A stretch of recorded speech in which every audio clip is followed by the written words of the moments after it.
యేసుక్రీస్తు పేరిట అందరికీ శుభవేదనలు తెలియపరుస్తున్నాను. మరొక వీడియో పరిశుద్ధాత్మ జ్ఞానంతో దేవుని ప్రవక్తగా ప్రపంచానికి ఈ వీడియో నేను పరిచయం చేయబోతున్నాను. ఈ వీడియో పేరు ముఖ్య ఉద్దేశం ఏమిటంటే, మరి సృష్టిని యెహోవా చేశాడు, సృష్టిని యెహోవా సృష్టించాడు అని మరి బైబిల్ వాక్యం చదివిస్తుంది. కనుక ఇంతకుముందు వాడు చెప్పాను కదా, మూడవ రోజు 4వ రోజు దేవుడు ఏం చేశాడు అది మీకు వివరించి తెలియపరిచాను.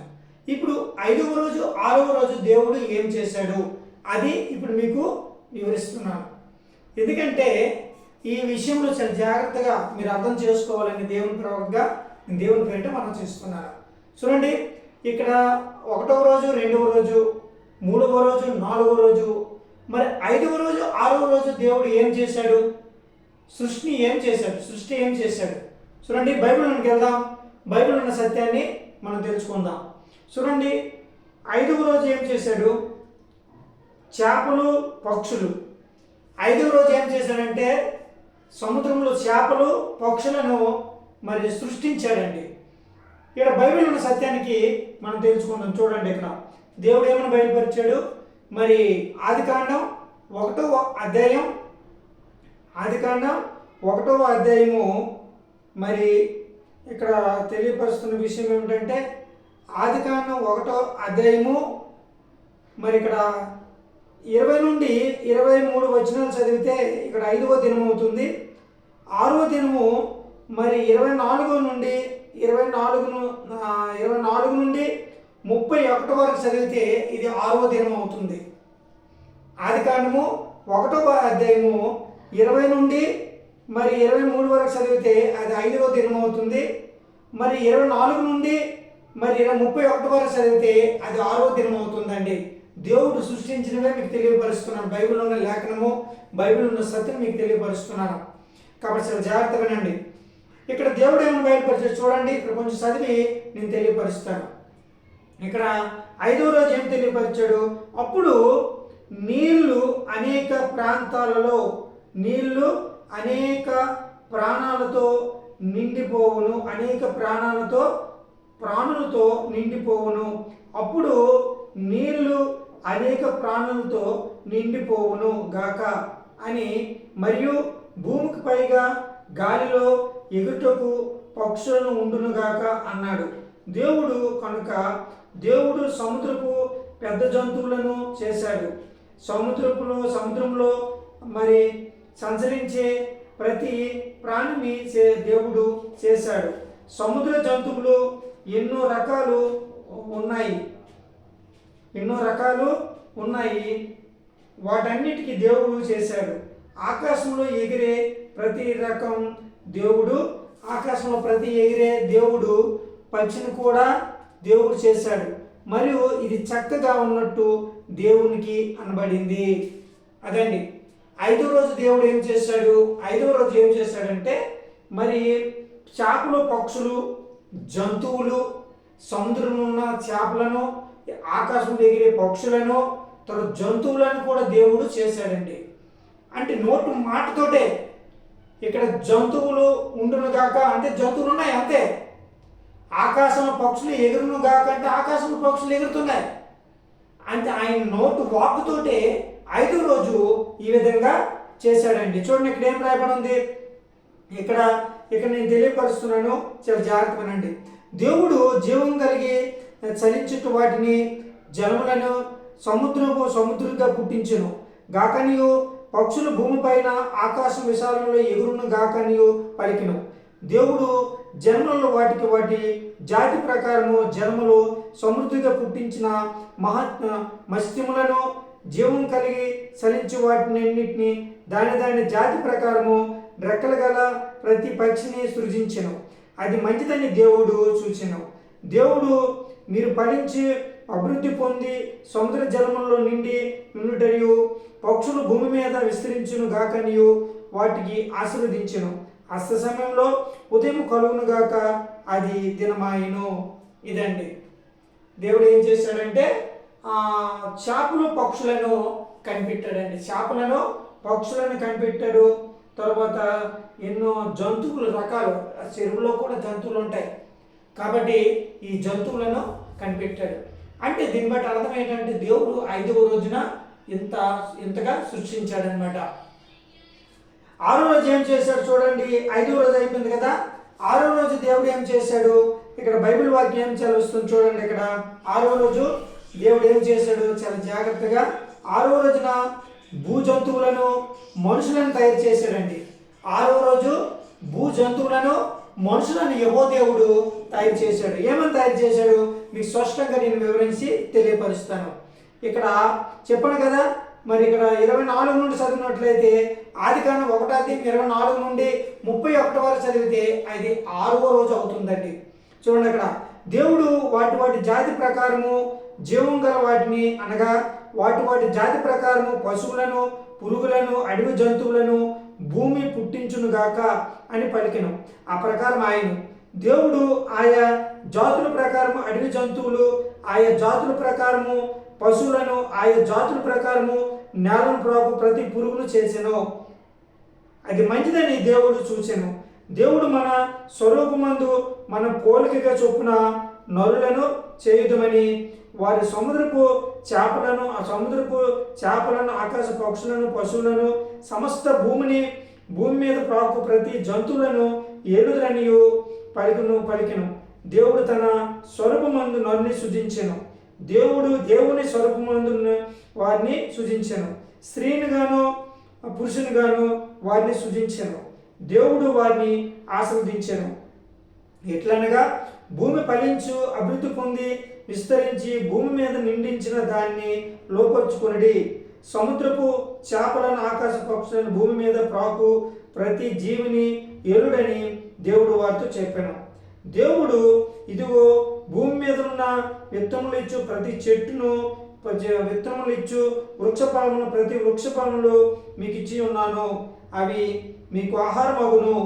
భూమి మీద ఉంటున్నట్లు జంతువులన్నీ వీటన్నిటికీ ఆకాశ పక్షులన్నిటికీ భూమి మీద ప్రాకు సమస్త జీవులను పచ్చని చెట్లను ఆహారమగునని పలికెను. ఆ ప్రకారం ఆయన దేవుడు తను చేసిన ప్రతి ఒక్కరి యావత్తు చూసినప్పుడు అది వాటి మంచిదని ఉండెను. అస్తమయం ఉదయమును కలుగునుగాక 6వ దినము ఆయన. ఇదండి దేవుడు 5వ దినమున 6వ దినమున మరి దేవుడు మనుషులను సూచించాడు. మనుషుకి జతగా ఒక స్త్రీని తయారు చేశాడు. తర్వాత ఇంకా చెప్పాలనుకోనంటే ఈ ఆహార పక్షులు తర్వాత చేపలను మీకు ఆహారం అవ్వాలని చెప్పాడు. ఇవన్నీ కూడా దేవుడు సృష్టించిన ఒక సృష్టి అండి. ఈ సృష్టిని మరి భూలోక ప్రజలు మర్చిపోయి సృష్టికే కోపం తెప్పించారు. కాబట్టి యెహోవా ఉగ్రత స్టార్ట్ అయిందండి. ఇది యెహోవా ఉగ్రత దేనికోసం స్టార్ట్ అయింది? ఈ దేవుడు 6 రోజులు కష్టపడ్డాడు, 7వ రోజు విశ్రాంతి దినం. దేవుడు ఏది కూడా విడిచిపెట్టలే. సముద్రం తయారు చేశాడు, తర్వాత ఆకాశ పక్షులను తయారు చేశాడు. తర్వాత ఇంకా చెప్పాలంటే 1వ దినం 2వ దినము తర్వాత 3వ దినం 4వ దినం 5వ దినం 6వ దినంలోన చంద్రుడు సూర్యుడు నక్షత్రములు ఇవన్నీ కూడా దేవుడు ఆయన నోటు వాక్కు ద్వారా పలికించిన ఇవన్నీ కూడా సృష్టి అండి. ఇవన్నీ కూడా సృష్టి ధర్మంలోనే చేశాడు. ఇవన్నీ ఎవరో ఏదో చేసేలేదు, ఏ శాస్త్రవేత్తలో సైంటిస్టులు చేయలేదు. ఆది నుండి అంతం వరకు కూడా దేవుడే ఆయన. ఆది నుండి వాక్యం ఉండును, వాక్యం దేవుడే ఉండునని యోహాను సువార్తలో స్పష్టంగా తెలియపరుస్తుంది బైబిల్లో ఉన్న సత్యం వాక్యము. కాబట్టి దేవుడు ఆది నుండి అంతం వరకు కూడా ఉన్నాడు. అర్థమవుతుందా?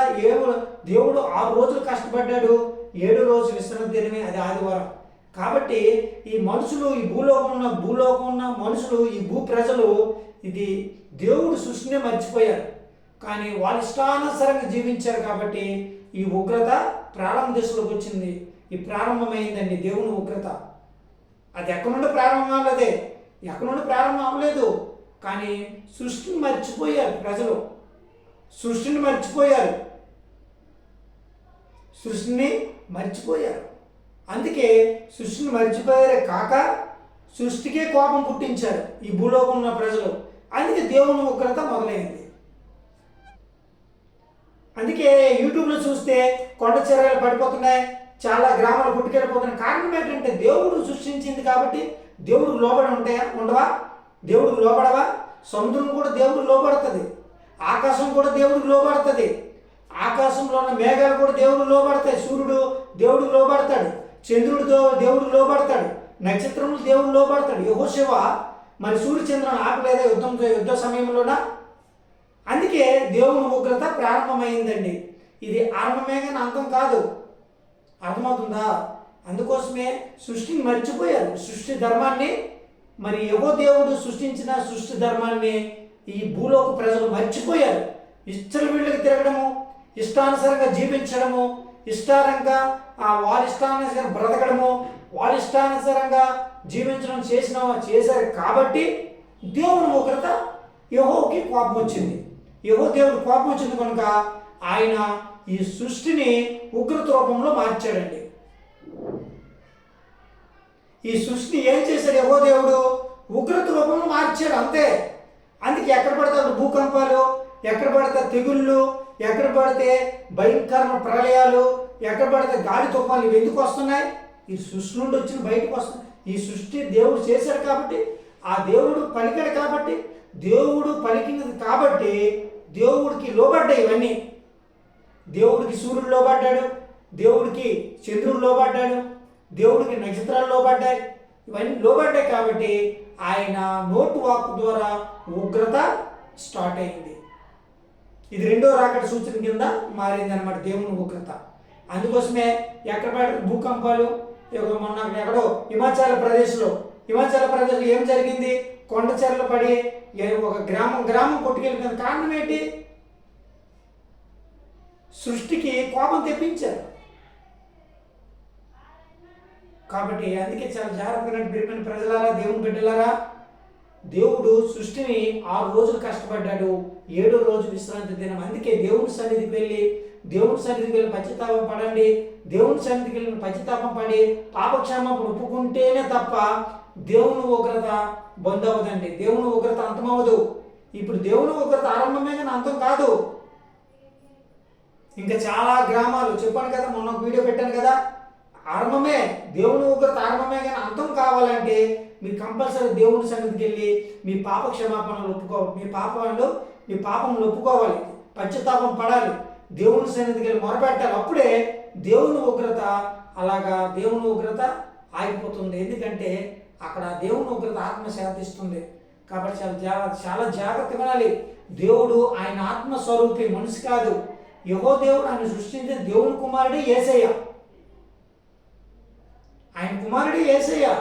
యెహోవా దేవుడు మనిషి కాదు, ఆయన ఆత్మస్వరూపి. కాబట్టి ఆయన పాపంలో ఇవన్నీ సృష్టించలేదండి, పాపం రూపంలో సృష్టించలేదండి. ఆయన నోటు వాక్కుతో పలికింది ఇదంతా. 6 రోజులు కష్టపడింది. ఈ జంతువులను, పక్షులు, సముద్రంలో జీవరాశులు, సముద్రంలోన మత్స్యములను, చేపలు, తర్వాత ఆకాశంలో సూర్యుడు, చంద్రుడు, నక్షత్రాలు, తర్వాత మనుషులను, స్త్రీలను దేవుడే సృష్టించాడు. ఆ సృష్టినే ఈ భూలోకంలో ప్రజలు ఎగతాళి చేశారు, యాలం చేశారు. కాబట్టి అందుకే ఆయన ఉగ్రత స్టార్ట్ అయింది. అది ఆరంభమే కానీ అంతం కాదు. కాబట్టి చాలా జాగ్రత్తగానండి. ఇంకా చాలా భూకంపాలు వచ్చే అవకాశాలు ఉన్నాయి, చాలా సునామీలు వస్తాయి, ఇంకా జల ప్రళయాలు చాలా వస్తాయి, ఎన్నో ఊళ్ళు కొట్టుకెళ్ళిపోతాయి. ఇంకొస్తాయి, వచ్చాయి, ఇంకొస్తాయి కూడా. ఎందుకంటే సృష్టి ధర్మాన్ని ఈ భూలోక ప్రజలు పాడు చేశారు కాబట్టి చాలా జాగ్రత్తగా రండి. మరొకసారి దేవుని ప్రవక్తగా దేవుని మనం చేస్తున్నాను. అందరికీ మరొకసారి వందనాలు తెలియపరుస్తున్నాను.